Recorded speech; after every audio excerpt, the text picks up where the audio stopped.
ईश्वी की यह पहली सुबह थी जिस दिन आज वो अपने बेड पर अकेली नहीं उठी थी। आंखें खुलते ही उसके ठीक बगल से बहुत ही डीप वॉइस उसके कानों में सुनाई देती है, जो कि उसके होठों पर मुस्कान तैरा दी थी, जो कि उसके खूबसूरत होठों पर मुस्कान ला दी थी। Good morning. अभी तक तो ईश्वी सिर्फ स्माइल करते हुए अपने चेहरे को धीरे से दक्ष की तरफ मोड़ते हुए अपनी आंखें खोली थी, लेकिन जैसे ही दक्ष की निगाहें उसको दिखती हैं वो तुरंत ही अपने चेहरे को दूसरी तरफ पलट ली थी, क्योंकि उसे रात के सारे सिनेरियोज अब एक एक करके याद आना शुरू हो गए थे और अचानक ही उसके शरीर में गर्मी सी बढ़ने लगती है। उसे ऐसा लगा था जैसे कि कल रात की सारी बातें दक्ष को भी तो याद होंगी। अब वो कैसे फेस करेगी दक्ष को। और वो खुद के ही सर पर धीरे से मारते हुए कहती है, मैं कितनी गंदी हो गई थी रात में, पता नहीं क्या क्या बोल दिया। वैसे तो रात गई वाली बात तो होती है, लेकिन ये भूले तो नहीं होंगे। जब मुझे याद है तो इनको भी याद होगा। वो जैसे अभी करवट ली थी तभी उसके कमर पर दक्ष के मजबूत हाथ जो कि आने लगे थे और वो तुरंत ही उसे अपनी तरफ काफी जोर से खींचे थे, जिससे उसकी पूरी शरीर जाकर के दक्ष के सीने से लग गई थी। ईश्वी जो अपनी आंखों को काफी जोर से बंद कर ली थी और वो कुछ बोल नहीं पाती है, तभी दक्ष जो उसके बालों को हल्का सा उसके चेहरे से अलग करते हुए उसके कान के पीछे लाते हुए कहते हैं, क्या बात है, मुझे गुड मॉर्निंग विश नहीं करना है। ईश्वी को इतनी घबराहट हो रही थी कि वो बस इतना ही बोल पाती है, मुझे अभी और सोना है, नो गुड मॉर्निंग, अभी गुड नाइट। दक्ष उसकी हालत समझ पा रहे थे। मौसम को इतना गर्म नहीं था, इवन टेम्परेचर जो काफी कूल था, उसके बावजूद भी ईश्वी के शरीर पर हल्के हल्के पसीने आने लगे थे। लेकिन दक्ष उसको इतनी आसानी से छोड़ने वाले नहीं थे। वो उसको और ज्यादा परेशान करते हुए उसके कान के करीब अपने होठों को लाते हुए पूछते हैं, बॉडी में पेन तो नहीं हो रहा ना? नहीं, अगर हो रहा है तो मुझे बता सकती हो, मैं मसाज कर देता हूँ। तभी ईश्वी जो अपनी नाक से कोड़ते हुए कहती है, ऐसा क्यों होगा, ऐसा कुछ नहीं है। इस बात पर दक्ष उसके चेहरे को जबरदस्ती अपनी तरफ करते हुए कहते हैं, अभी कैसे पता चलेगा? पहले बेड से खड़े हो, 2-3 कदम चलो, तब समझ में आएगा ना, शायद कि तब जाकर समझ में आएगा चलने लायक बच्ची हो या फिर। गलती से ही सही दक्ष की बातों में वो गुम होकर के अपनी आंखों को दक्ष की तरफ ही घुमा ली थी और दक्ष का दूसरा हाथ भी तो इस वक्त ईश्वी के चेहरे पर ही था, जो कि उसको करवट लेने ही नहीं दे रहे थे। वो बेचारी तुरंत ही अपने पलकों को चपकाते हुए कहती है, ऐसा कुछ नहीं होता है और मैं बिल्कुल ठीक हूँ, आप परेशान मत होइए, बस मुझे सोना है। दक्ष सामने लगे वॉच की तरफ दिखाते हुए कहते हैं, 10 बज रहे हैं और कितना सोना है तुम्हें? मुझे पता है तुम्हारी नींद पूरी हो गई है। ईश्वी इस बात पर एकदम से मौन धारण कर ली थी। वो बस जैसे तैसे इस वक्त सांस ही ले पा रही थी और इससे ज्यादा इस वक्त उससे कुछ नहीं हो रहा था। हाँ, दिमाग में उसके बार बार वही सारे गंदे ख्याल आ रहे थे, जिससे वो खुद ही छटकते हुए कहती है, ईश्वी फक। और उसने ये गलती से अपने दिमाग में नहीं बल्कि अपने होठों से बोल दिया था, जिसे सुनते हुए दक्ष हंसते हुए कहते हैं, तुम इतना नर्वस क्यों हो रही हो? शर्म आ रही है? अब ईश्वी के चेहरे पर ब्लशिंग साफ तरीके से देखी जा सकती थी। उसके गोरे गोरे गाल जो कि अब धीरे धीरे लाल होना शुरू हो गए थे। वो जैसे तैसे अपने होठों के मुस्कान को छुपाते हुए अपने चेहरे को जबरदस्ती दूसरी तरफ करते हुए कहती है, शर्म क्यों आएगी मुझे? दक्ष कहते हैं, ऐसे बात तो सही है, मुझे भी लग रहा है तुम्हें शर्म तो बिल्कुल नहीं आती ईश्वी। अब ईश्वी के लिए थोड़ी क्यूरियस वाली बात थी, जिसका जवाब उसे वाकई में ही चाहिए था और वो सारे शर्म और लिहाज को छोड़ते हुए और अपनी सारी नर्वसनेस को साइड में हटाते हुए दक्ष की तरफ देखकर अपनी आंखें छोटी करते हुए पूछती है, क्या मतलब है आपका? क्या मैं बेशर्म हूँ? तभी दक्ष की नजर उसके नेक के नीचे जाने लगी थी, जिससे ईश्वी तुरंत ही ब्लैंकेट को ऊपर करते हुए कहती है, इधर उधर क्या देख रहे हैं? जवाब दीजिए, मेरा कहना क्या चाहते हैं? वही दक्ष अपना कंधा उचकाते हुए आराम से सीलिंग की तरफ देख करके अपने एक हाथ को अपने सिर के पीछे लगाते हुए कहते हैं, मैं कुछ कहना तो नहीं चाहता हूँ उस पर, मगर इसके बावजूद भी अगर तुम इतना बेसब्र हो रही हो सुनने के लिए तो हम खैर छोड़ो। लेकिन ईश्वी जो दक्ष को पिंच करते हुए कहती है, बताइए ना किस बारे में बात करें और आप मुझे बेशर्म कैसे कह सकते हैं? दक्ष ईश्वी के ही कारनामे को याद दिलाते हुए अब उसको काफी जोर से अपनी तरफ खींच लिए थे, जिससे अब ईश्वी और दक्ष की बॉडी जो एक दूसरे के पूरी तरह से कांटेक्ट में आ रही थी। तभी ईश्वरी तुरंत ही अपने दोनों हाथों को अपने बॉडी पर लगा लेती है ताकि उन दोनों के बॉडी के बीच एक बाउंड्री बन सके। वही दर्शो ईश्वरी के गाल के पास आते हुए कहते हैं, deeper, faster Daksh, please don't stop, I beg you don't stop please. कोई कह रहा था मुझसे, आई थिंक। अब ईश्वरी की आंखें जो पूरी तरह से बंद हो चुकी थी और वो खुशी के दिमाग में सिर्फ 2 ऑप्शन चल रहा था, या तो ज़मीन फटे और वो अंदर समा जाए या फिर वो यहीं पर मूर्ति बन जाए। वो खुद के ही दिमाग पर बार बार क्वेश्चन करते हुए कहती है, यार मैंने पूछा ही क्यों? क्या मुझे नहीं पता था इसका जवाब कुछ ऐसा हो सकता है? कितनी फट्टू और बुद्धू लॉयर हूँ मैं। वही दक्षो उसके गालों को खींचते हुए कहते हैं, क्या हुआ शर्मीली? मैंने शायद ज़्यादा डिटेल में बता दिया, राइट? इसलिए जो पूरी तरह से सोने का नाटक करने लगी थी और उसे लग रहा था कि दक्ष जो कि उसके ऐसे नाटक को मान करके उसे सोने देंगे। दक्ष जो ब्लैंकेट को हटा करके ईश्वरी के बगल में आकर खड़े होते हैं और तब ईश्वरी के ब्लैंकेट को धीरे से खींचते हुए कहते हैं, तुम तो सो रही हो ना? ईश्वरी अभी भी पूरी तरह से प्रिटेंड कर रही थी कि हाँ वो तो बिल्कुल ही अनकॉन्शियस वाली सो रही है, बेहोशी के बिल्कुल स्टेज पे पहुंच चुकी है, वो इतनी गहरी नींद में है। जिससे दक्ष जो जैसे ही अभी हल्का हल्का ब्लैंकेट हटाना शुरू किए थे, ईश्वरी जो तुरंत ही ब्लैंकेट के एक छोर को पकड़ लेती है। वहीं दक्ष कहते हैं, अब तो मैं कुछ भी कर सकता हूँ तुम्हारे साथ। दक्ष काफ़ी पहले उठ चुके थे जिसकी वजह से उन्होंने तो ट्राउज़र पहन लिया था, मगर ईश्वरी जो अभी अभी उठी थी, अब दक्ष उसके बिना परमिशन के उसे कुछ पहनाना मुनासिब नहीं समझते, जिसकी वजह से उन्होंने ईश्वरी को उसी हालत में छोड़ रखा था। वहीं ब्लैंकेट जो अब खींचता चला जा रहा था और जैसे वो ईश्वरी की कमर तक पहुंचा था, ईश्वरी पूरी तरह से अपने हाथों को अपने चेस्ट पर कवर करके इधर उधर मसलने लग, हल्का फुल्का इधर उधर करने लगती है। जैसे ही वो ब्लैंकेट अभी कमर से नीचे जाता है, ईश्वरी जो तुरंत ही दक्ष से कहती है, नहीं प्लीज़ मुझे सो जाने दीजिए थोड़ा देर और, क्योंकि उसके एम्बैरसमेंट को छुपाने का अब सिर्फ उसको यही तरीका नजर आ रहा था कि वो थोड़ा देर और सो जाए। तभी दक्ष उसकी तरफ झुकते हुए कहते हैं, मुझे बेडशीट हटानी है ईश्वरी, इससे पहले कि कोई हमारे कमरे में आए। तुम्हें उठना पड़ेगा, उसके बाद से सो जाना। वह ईश्वरी जो धीरे से अपनी आंखें खोलते हुए जैसे तैसे दक्ष की तरफ देखते हुए कहती है, बेडशीट क्यों हटाना है? दक्ष बेडशीट के ठीक बीच की तरफ ईश्वरी को इशारा करते हुए कहते हैं, कल रात के कारनामे का एविडेंस है, सबूत तो मिटाना पड़ेगा ना। जैसे ईश्वरी उस तरफ करवट करके देखी थी, वो तुरंत ही अपने चेहरे को दूसरी तरफ करते हुए कहती है, ओह आप पहले कमरे के बाहर जाइए, मुझे कपड़े पहनने हैं। इस बात पर दक्ष ब्लैंकेट को छोड़ते हुए ईश्वरी की तरफ हल्का सा बैठे होते हुए कहते हैं, मैं हेल्प कर दूं? ईश्वरी जो अपने चेहरे पर अब और ज़्यादा मुस्कान को रोक नहीं पाती और उसके चेहरे पर एक बड़ी सी स्माइल आने लगी थी और फिर वो दक्ष की तरफ देखते हुए कहती है, आपकी हेल्प बहुत भारी पड़ी थी कल, अभी नहीं चाहिए। वही दक्ष हंसते हुए बाहर की तरफ जाने लगे थे। वो अपना पुलावर डालते हैं और कमरे से बाहर की तरफ निकल जाते हैं ताकि वो ईश्वरी को कपड़े पहनने का मौका दे सके। लगभग 2 ही मिनट हुए थे अभी और वो तुरंत ही अंदर की तरफ भी आ गए थे। वो तो ईश्वरी ने दिमाग लगा करके दक्ष के ही कपड़े को पहन लिया था, क्योंकि ईश्वरी का तो कोई कपड़ा उसे नजर ही नहीं आ रहा था वार्डरोब में। तभी ईश्वरी जो हैरानी से कहती है, आप नॉक तो कर सकते थे ना कम से कम, ऐसे भेड़िया की तरह घुसे आ रहे अंदर।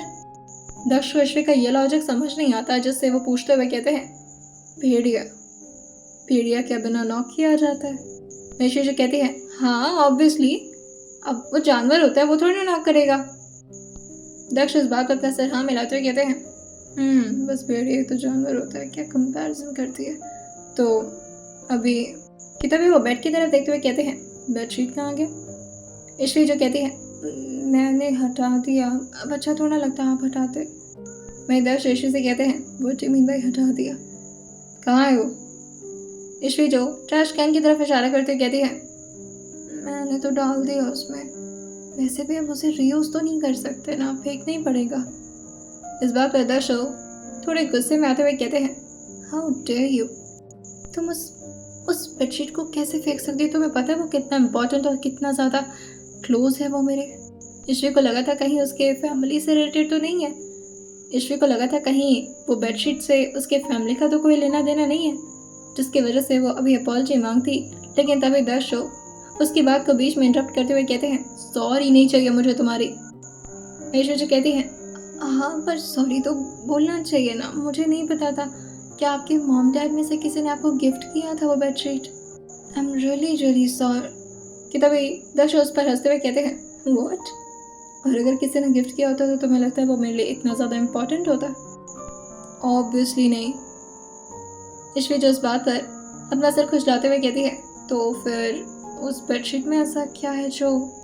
दक्ष पीछे मुड़कर ऐश्वर्या की तरफ देखते हुए कार्विंग करते हुए कहते हैं, कम ऑन, मेरे सबसे अच्छे अपनी ज़िंदगी के सबसे हसीन पल उस पर गुजरे हैं। तुम्हें लगता है मैं उस खूबसूरत से मेमोरी को मिटने दूंगा या अपने आप से दूर जाने दूंगा? वो बेडशीट तो हम अपने बच्चे को दिखाएंगे। ये सुनकर केशरी को हंसी भी आ रही थी और थोड़ा गुस्सा भी, जिससे वो अपने हाथ में एक टेप रिकॉर्डर लेकर के दक्ष की तरफ मारते हुए कहती है, आप बहुत बुरे हैं। वही दक्ष ने काफ़ी आसानी से उसे एक हाथ से ही कैच कर लिया था और उसे साइड में रखते हुए अपने एक एयरलोब को हल्का सा टच करते हुए कहते हैं, आई नो आई एम। धीरे धीरे तुम भी समझ जाओगी। और वो खुद ही उस बेडशीट को भी ट्रैश कैन से निकालते तभी श्री दौड़ कर आती है और दक्ष के हाथ से उस बेडशीट को लेते हुए कहती है, मैं इसे मशीन में डाल देती हूँ। लेकिन तभी दक्ष का चेहरा जो थोड़ा सीरियस हो गया था और वो ईश्वी से कहते हैं, ईश्वी ये मुझे दो, मैं इसे धुल दूँगा। और actually I am so sorry, शायद तुम्हें यहाँ पर वो सारी फैसिलिटीज़ ना मिल पाए जो तुम्हें अपने घर पर मिलती थी। यू नो, 1 साल और ये घर भी न्यू है, तो मेरे पास यहाँ पर बहुत ही कुछ बेसिक से चीज़ें हैं जिसके साथ अभी तुम्हें एडजस्ट करना पड़ेगा। बट यू डोंट वरी, मैं तुम्हारे भी कपड़े धुल दूँगा, डोंट वरी अबाउट दैट। ये सुनकर कि ईश्वी जो काफ़ी प्यार से दक्ष की तरफ देखती है और फिर उस बेडशीट को हाथ में पकड़ते हुए कहती है, एक्सक्यूज़ मी, यहाँ पर फैसिलिटीज़ हो ना हो पर ये रूम का डेकोरेशन मुझे बहुत अच्छा लगा। बेड भी काफ़ी अच्छा है और बेडशीट भी। मैं इस बेसिक से फैसिलिटीज़ के साथ भी बहुत खुश हूँ। और जहाँ तक बात रही कपड़ों की, तो उसे हाथ से धोने में ज़्यादा मज़ा है। मशीन में डाल करके घर घर करने का कोई मतलब होता है? दक्ष समझ पा रहे थे कि ईश्वी किस तरीके से उन्हें नॉर्मल फील कराने की कोशिश कर रही है, उन्हें खुश करना चाह रही है अपनी बातों से। और एक रिलेशनशिप में चाहिए भी क्या होता है, दोनों पार्टनर एक दूसरे को अच्छी तरह से समझें और जो भी उनके सामने वाला उन्हें दे पा रहा है उसमें खुश रह करके सामने वाले को भी खुश रखें। दोनों एक दूसरे का रिलेशन कुछ ऐसा ही था। लेकिन तभी अचानक से दक्ष ने काफ़ी तेज़ ईश्वी के हाथ से इस बेडशीट को खींचा था और उसे अपने साथ बाथरूम में लाते हुए कहते हैं, ईश्वी तुम्हें ये करने की ज़रूरत नहीं है, मैं धुल दूंगा। लेकिन तभी ईश्वी जो दक्ष का हाथ पकड़ते हुए कहती है, नो वे, आपको कैसे धुलना आएगा? और अगर आपने उस पर अपना हाथ रगड़ दिया ना तो बेचारा फट जाएगा। और वैसे भी मैं कभी ऐसे इंडियन वुमेन टाइप फील की नहीं हूँ। और जहाँ तक मैंने देखा है मिडिल क्लास फैमिली में क्या होता है कि लड़कियाँ ये सब काम करती हैं ना, तो मुझे भी थोड़ा इंडियन वुमेन की तरह फील करने दीजिए। आने वाले वक्त में तो हम पैसे कमा करके सारी चीज़ें खरीद ही लेंगे, फिर कहाँ इन सबका मौका मिलेगा। इस वक्त को भी एंजॉय करते हैं। दक्ष बेडशीट को बाथरूम में ले जाते हुए कहते हैं, ओके एंजॉय करेंगे। वैशी जो बाथरूम के अंदर आती है और फिर दक्ष से कहती है, फिलहाल मैंने आपका ये टी-शर्ट पहन लिया है पर मुझे कपड़े चाहिए होंगे। वही दक्ष उस बेडशीट को लेकर के बाथरूम के फ्लोर पर रखते हैं और फिर उस पर पानी गिरा करके उस पर सर डालना शुरू करते हैं। ईश्वी जो बस ऊपर सब इकट्ठा देख रही थी और वो अपने होठ पर उंगली चलाते हुए कहती है, इससे क्या होगा? दक्ष उसको एक्सप्लेन करते हुए कहते हैं, इससे दाग छूट जाएगा, थोड़ा देर पानी में रहने दो, डिटर्जेंट अपने आप दाग को ऑब्जॉर्व कर लेता है। वह ईश्वी जी कहती है, ओह अभी तक तो मुझे लगता था कि इसका काम सिर्फ अच्छे फ्रेग्रेंस देना है, साफ कर देता है ये कपड़ों को। वही दक्ष कहते हैं, तुम के फ्लोर के साइड टेबल पर बैठने वाले होते हैं कि तभी ईश्वी जी कहती है, क्यों बैठना क्यों, चलिए बाहर। वही दक्ष कहते हैं, हम इसे साफ करने वाले थे। वही ईश्वी जी कहती है, अभी तो आपने कहा डिटर्जेंट अपना काम कर देगा, ये साफ कर रहे हो तो फिर हम क्यों करें? दक्ष उस पर हंसते हुए कहते हैं, तुम मिडिल क्लास इंडियन वुमेन बनोगी, कभी कपड़े धोते हुए देखा है तुमने किसी को? वैश्वी जी कहती है, हमारे कपड़े तो लॉन्ड्री के लिए जाते थे, पता नहीं है मुझे। और वो भी दक्ष के बगल में आकर बैठते हुए कहती है, but I am curious to know, किस तरह से धुलते हैं मुझे पता नहीं है, but I will try with you. Daksh उसका गाल खींचते हुए कहते हैं, तुम जाकर ब्रेकफास्ट रेडी करो, मैं धुल दूंगा, डोंट वरी। और वो जैसे ही अभी बेडशीट को अपने हाथों से रब करते, उसमें से बहुत सारा झाग निकलना शुरू हो गया था। और ऋषि के लिए ये सब कुछ यूनिक चीज़ थी जिसे वो मिस तो बिल्कुल नहीं करना चाह रही थी। और वो दोनों काफ़ी मस्ती से एक दूसरे के साथ मिलकर ही उस बेडशीट को धुलते हैं। और उसके साथ ही दोनों के कपड़े काफ़ी हद तक भीग चुके थे। वहीं दक्ष ने तो शावर भी ऑन कर दिया था ताकि पूरी तरह से उनकी बॉडी भीग जाए। लेकिन तब ईशु जो कहती है, ये क्या कर रहे हैं, इतने मुश्किल से एक टी शर्ट तो ठीक ठाक मुझे हो पाया था, अभी दूसरा कपड़ा कहाँ से लाऊं। दक्ष उसको जबरदस्ती शावर के नीचे खींच कर लाते हैं और उसे गले लगते हुए उसके कान के पास आते हुए कहते हैं, घर पर कोई नहीं है। ईश्वर को इसका मतलब कुछ समझ नहीं आता और वो दक्ष से काफ़ी कैजुअल वे में पूछते हैं, तो इससे मेरे कपड़े का क्या लेना देना। दक्ष उसको और जोर से अपनी तरफ खींचते हुए कहते हैं, जब घर पर कोई है ही नहीं तो कपड़े पहनने का क्या मतलब। मैं ये सुनकर के ईश्वर के बदन के पानी जो कि अभी तक उसके शरीर पर आ रहे थे और वो भी ठंडे ठंडे, वो उसके बदन पर जाकर अब गर्म होने लगे थे, क्योंकि ईश्वर की बॉडी का टेम्परेचर ये सुनकर के कहीं ना कहीं थोड़ा बहुत तो बढ़ गया था। लेकिन फिर वो दक्ष से कहती है, मुझे पेन है एक्चुअली, कमर में भी है, खाने में भी दिक्कत हो रही है। तो वह इस बात पर दक्ष को हंसी आ गई थी और वो दोनों इसी तरह से थोड़ी देर मस्ती करते हुए शावर लिए थे। फाइनली दक्ष तो बाहर आ गए थे, आकर के कपड़े भी चेंज कर लेते हैं। वहीं ईश्वी जो बाथरूम के साइड से टिक करके लगातार दक्ष को चिल्लाए जा रही थी, मुझे कुछ देंगे पहनने के लिए, मैं ऐसे ही खड़ी रहूं। दक्ष बाहर गए थे उसका ब्रीफ केस लाने के लिए, लेकिन जब तक वो कमरे में पहुंचते हैं ईश्वरी खुद को टॉवल से रैप करके ही बाहर की तरफ निकल आई थी। टॉवल ज़्यादा लॉन्ग नहीं था, उसके थाई तक ही आ रहा था, वो भी सिर्फ अपर थाई को ढकते हुए। वो उसके बाकी के फिगर को काफ़ी अच्छे से उभार कर दिखा रहा था। ईश्वरी के गीले बाल, उसके बदन पर हर जगह पानी के ड्रॉपलेट्स, पैर भी हल्के फुल्के गीले ही थे, जिससे वो अपने पंजे पर धीरे धीरे बाहर की तरफ निकल रही थी। लेकिन उसे नहीं पता था कि इस वक्त दक्ष उसके सामने ही खड़े हैं। ईश्वरी को इस हालत में देखकर तुरंत ही दक्ष ने ब्रीफ केस को अपने पैर से ही बेड के साइड में खिसका दिया था। वो नहीं चाहते थे कि ईश्वरी कपड़े पहन करके बोरिंग लगे और वो उसको देखते हुए काफ़ी लस्ट भरी निगाहों से अपनी आंखें छोटी करते हुए कहते हैं, कपड़े का इंतजाम तो कर लिया तुमने। ईश्वरी जो दक्ष की तरफ देखते हुए कहती है, पर ऐसे तो नहीं रह सकते ना, मुझे बिल्कुल साड़ी वाड़ी पहन करके एकदम से भारतीय नारी बनना है, जैसे हर कोई अपने पहले दिन ससुराल में रहता है, बिल्कुल वैसे। इस बात पर दक्ष ने बस अपने चेहरे को हाँ मिला दिया था और ब्रीफ केस की तरफ उसे इशारा करके कमरे से बाहर निकल जाते हैं। वो भी किचन की तरफ जा ही रहते कि तभी हॉल में लगी उनकी फैमिली फोटो को देख करके वो उस तरह बहुत ही ध्यान से, न जाने क्यों, लेकिन बार बार ईश्वरी को इस तरह से खुश होता देख करके दक्ष को बुरा लग रहा था, क्योंकि ईश्वरी जिस फैमिली से बिलोंग करती थी ऑब्वियसली वो फैमिली काफ़ी रिच थी। ईश्वरी के साथ हमेशा 2 केयरटेकर तक रहा करती थी उसका ख्याल रखने के लिए। घर वाले भी उसके कभी काम नहीं किया करते थे, घर में हमेशा स्टाफ रहती थी और वो फोटो की तरफ में गुम हो गए थे। वहीं अंदर ईश्वरी जो पूरी तरह से अपने आप को खूबसूरत बनाने में लगी हुई थी, लेकिन उससे साड़ी तो पहना ही नहीं, काफ़ी दिक्कत हो रही थी। लेकिन दक्ष के लिए वो इतना तो कर ही सकती थी। काफ़ी मेहनत से जा कर के 25 मिनट के बाद उसने फाइनली साड़ी पहना था और बिल्कुल नई नवेली दुल्हन की तरह तैयार होकर के बहुत सारी चूड़ियाँ अपने हाथों में डाल करके बड़े बड़े झुमके, बालों को चोटी और गजरे याद करते हुए प्यारी सी बिंदी अपने माथे पर लगा लेती है। वहीं वो सिंदूर की डिब्बी अभी खोली ही थी, लेकिन तभी अपनी आंखें बंद करते हुए दक्ष को याद करते हुए कहती है, कुछ काम तो आपको भी करना चाहिए। और वो अपने मंगलसूत्र को धीरे धीरे अपनी उंगलियों से रब करते हुए बाहर की तरफ आ गई थी। उसके हाथों में अभी भी सिंदूर की डिब्बी थी। वो हॉल में देखती है कि यहाँ पर तो दक्ष अपने फैमिली फोटो को काफ़ी ध्यान से देख रहे थे। वो इस वक्त दक्ष को इस बगल में आते हुए कहती है, क्या हुआ, कुछ प्रॉब्लम है क्या, आप परेशान लग रहे हैं। अचानक ही दक्ष ईश्वर की तरफ ध्यान से देखते हुए कहते हैं, वही अचानक ही ज़्यादा परेशान और गिल्ट में थे। सारी परेशानी कहीं दूर भाग गई थी दिमाग से। यूँ इतना खूबसूरत ईश्वरी को देखकर ऐसा लग रहा था जैसे उनका सब किसी सपने में तो नहीं। इतनी प्यारी लड़की जो सिर्फ दक्ष के लिए तैयार होकर के आज दक्ष के सामने बार बार कुछ बोले जा रही थी, जिसे दक्ष जो होश में आते हुए कहते हैं, क्या हुआ। ईश्वरी जो बार बार अपने हाथ में लिए उसी डिब्बी पर इशारा करते हुए कहती है, लगाइए ना सिंदूर। तभी से देखे जा रहे, आंखें नहीं दिखती ऐसे घूरते घूरते। दक्ष की और ईश्वी के हाथ में थोड़ी डिफरेंस थी, जिससे दक्ष हल्का सा झुक करके उसके हाथों की तरफ देखते और फिर उसमें सिंदूर का एक प्यारा सा करके उसे ले जाकर के ईश्वी के मांग में भर दिए थे। ईश्वी तुरंत ही भाग कर किचन में आते हुए कहती है। दक्ष उसको रोकते हुए कहते हैं, कहाँ जा रही हो? अभी तक तो कह रही थी तुम्हें चलने में दिक्कत हो रही है, अभी दौड़ने में दिक्कत नहीं हो रही?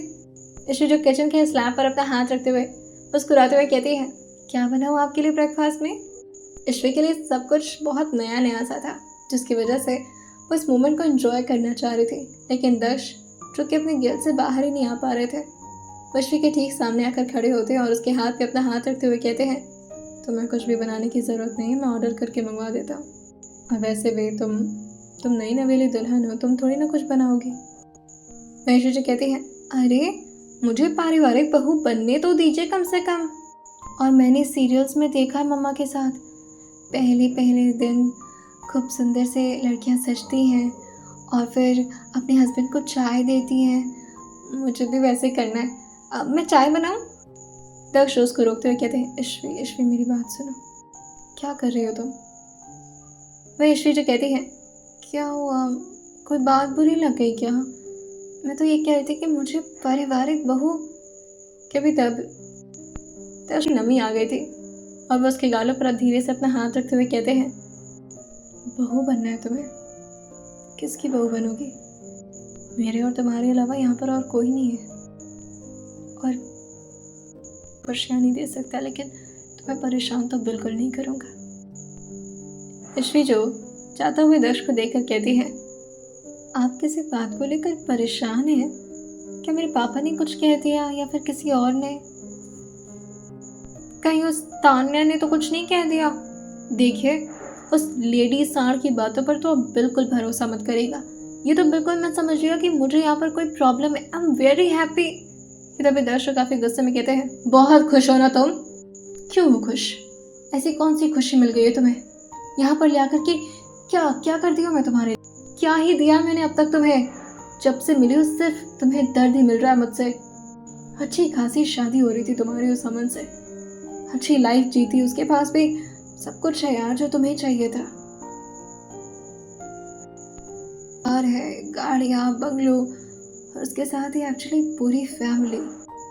और मैंने तुम्हें उस लड़के से शादी नहीं करनी थी बिकॉज आई लव्ड यू। तुम्हें पता है मैं कितना सेल्फिश इंसान हूँ?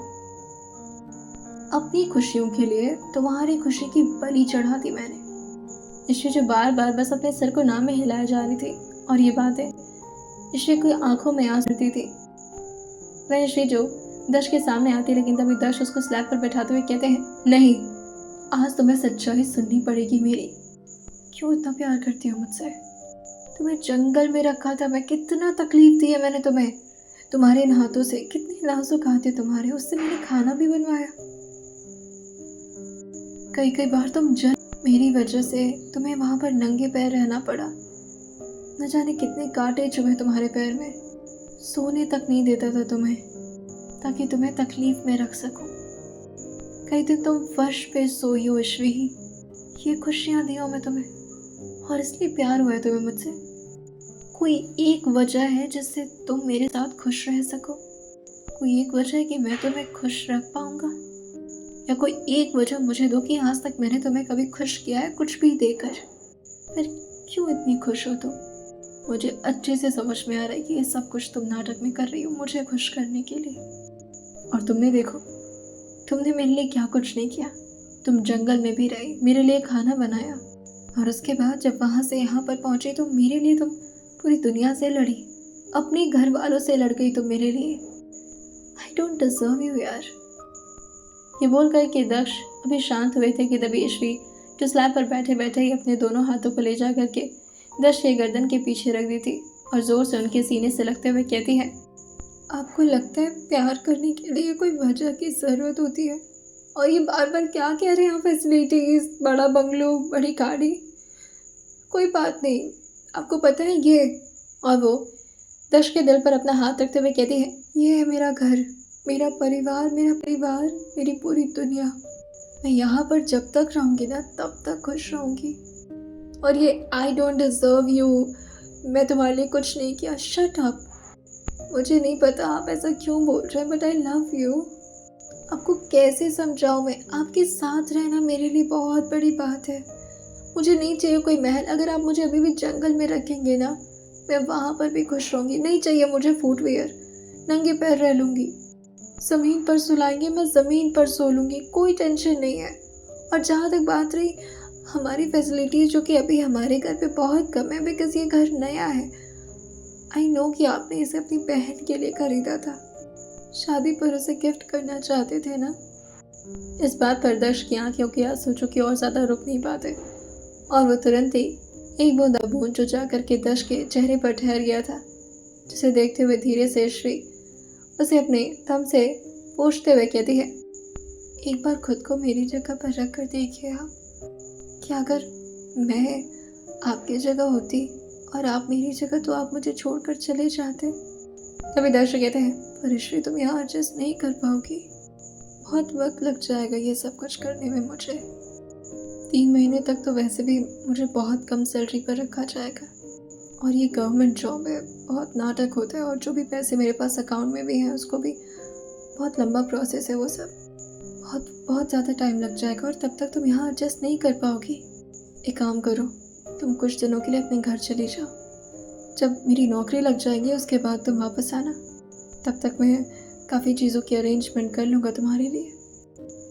तभी श्री जो ज़ोर से दर्श के कॉलर उनके चेहरे को करते हुए कहती है, अगर अपनी श्री को खुश देखना चाहते तो हमेशा मुझे अपने करीब रखिएगा। जिस दिन खुद से दूर किया, जीते जी मर जाऊंगी मैं सोच भी नहीं सकती आपके बिना ये ज़िंदगी। अब तक तो बस यूं ही जी रही थी, फिक्शनल बुक पढ़ करके। आपको पता है आप मेरे फिक्शनल कैरेक्टर से कितना ज़्यादा मैच करते हैं। प्रिटेंड करते हैं कि मुझे बहुत नफरत है, बिल्कुल अकड़े हुए हैं, ये हैं वो हैं, लेकिन इतने सॉफ्ट हार्टेड है ना आप, इतने लॉयल हैं, इतना रिस्पेक्ट करते हैं मेरी खुशियों की। आपको पता है कि मेरे बिना रहना आपके लिए ज़्यादा मुश्किल है, लेकिन उसके लिए भी आप तैयार हो गए। ये देते हैं आप मुझे, और इसी चीज़ से प्यार है मुझे। ये और मत खाइए, जल्दी से बताइए मुझे ब्रेकफास्ट क्या बनाना है। बट हाँ, वैसे मेरी नीयत आपको देखकर खराब हो जाती, पता चले आपको ही खा जाऊँ। इतनी फ्रॉड दुनिया में एक ऐसा पार्टनर मिलना वाकई दर्श के लिए कितनी बड़ी खुशनसीबी थी, वो ये सोच भी नहीं सकते थे। और वो उसे काफ़ी प्यार से गले लगा करके उसके पीठ पर अपना हाथ धीरे धीरे सहलाते हुए कहते हैं, आई प्रॉमिस यू, मैं कभी तुम्हें खुद से दूर नहीं करूँगा। लेकिन क्या वाकई ये किस्मत को भी मंजूर था या नहीं, ये तो वक्त ही बताने वाला था। इसलिए जो दर्श से अलग होते हुए अपने पैर को बार बार काउंटर पर मारते हुए कहती है, बताइए क्या बनाऊँ? रोमांस से पेट नहीं भरता मिस्टर कमांडो। दर्श फ्रिज खोलते हैं और ऋषि को दिखाते हुए कहते हैं, जो है फिलहाल के लिए यही है, आज लेकर आता हूँ कुछ सामान। ऋषि जो तुरंत ही स्लैब से उतर करके दर्श के हाथों को पकड़ते हुए कहती है, हम साथ में घर की शॉपिंग करेंगे। डोंट वरी, मेरे पास कुछ पैसे हैं, अभी के लिए हम उसी से काम चला लेंगे। दर्श इस बात पर कहते हैं, नो, मैं तुम्हारे बाप का पैसा अपने घर पर नहीं यूज़ कर सकता।